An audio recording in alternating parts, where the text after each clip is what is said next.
Life astrology channel அன்பர்கள் அனைவருக்கும் வணக்கம். நம்ம இந்த பதிவில் பார்க்க போகிறது என்னென்னா, வாஸ்துப்படி எந்த இடத்துல கேலண்டரை வைக்கக்கூடாது அப்படிங்கிறத நம்ம தெரிஞ்சுக்கலாங்க. எந்த இடத்துல வேணாலும் வைக்கலாங்க. ஆனால் இந்த இடத்துல வச்சா நமக்கு பண பிரச்சனை வரும், அதே மாதிரி குடும்ப பிரச்சனை வரும், இன்னும் நிறைய பிரச்சனைகளை நம்ம சொல்லிகிட்டே போகலாம். காரணமே தெரியாமல் பிரச்சனைகள் வருங்க. முதல்ல வீட்டில் உள்ள பழைய காலண்டரெல்லாம் நம்ம அகட்டியிருப்போம். புதிய காலாண்டரை தான் நம்ம மாட்டியிருப்போம் இந்த வருஷத்தில், இல்லைங்களா? அப்படி காலாண்டரை மாற்றும்போது கண்ட இடங்களில் அதை தொங்க விடவே கூடாது. அதை எப்போதுமே சரியான திசையில் சரியான இடத்துல தொங்க விடணும். ஏன்னா வாஸ்துப்படி வீட்டில் இருக்கும் ஒவ்வொரு பொருட்களுமே அந்த வீட்டின் தாக்கத்தை ஏற்படுத்தும். எந்த பொருளை வீட்டில் வச்சாலுமே அதை சரியான இடத்துல சரியான திசையை நோக்கி வைக்கணும். அப்படி இருந்தால் தான் அந்த வீட்டில் மகிழ்ச்சி, செல்வம் இதெல்லாம் பெருகும். அப்படின்னா வாஸ்துப்படி காலண்டரை வீட்டில் எங்கே எந்த திசையை நோக்கி வைக்க வேணும் அப்படிங்கிறத நம்ம பார்ப்போங்க.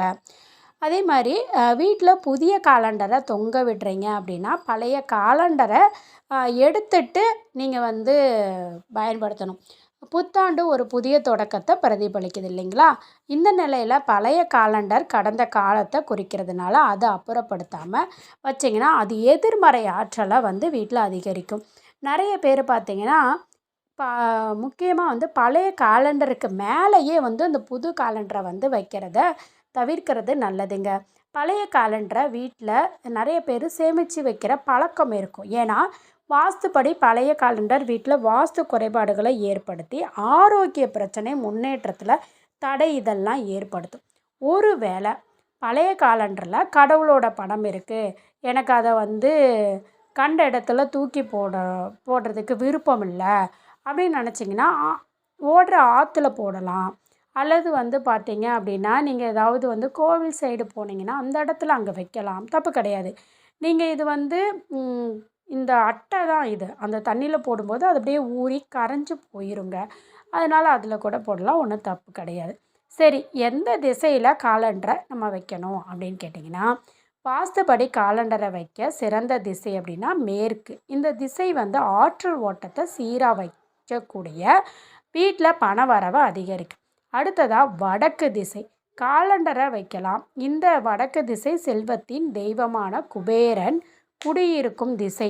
இந்த திசையில் காலண்டர் வைக்கும்போது அது வீட்டில் உள்ளோருக்கு பல புதிய வேலை வாய்ப்புகள், பணவரவு இதெல்லாம் கொண்டு வரும். சரிங்க, நான் எந்த இடத்துல காலண்டர் வைக்கக்கூடாது, ஏதோ ஒரு இடத்துல நான் வச்சுட்டேன். ஆனால் வைக்கக்கூடாத இடம் நமக்கு தெரிஞ்சுது அப்படின்னா பல பிரச்சனைகளை நம்ம முக்கியமாக தவிர்க்கலாம்.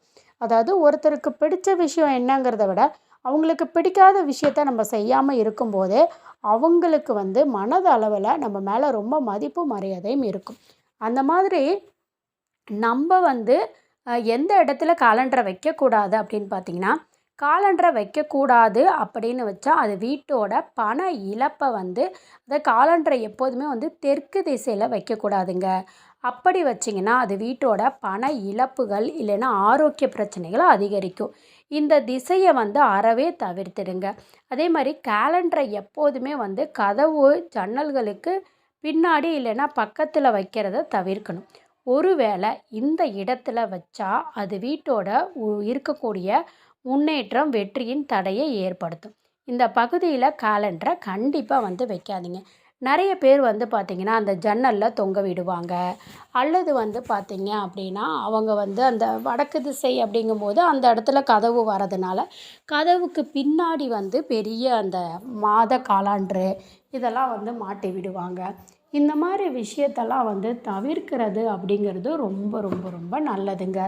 இல்லைன்னா நமக்கு தான் அது தேவையில்லாத ஒரு பிரச்சனைகளை ஏற்படுத்தக்கூடியதாக இருக்கும்.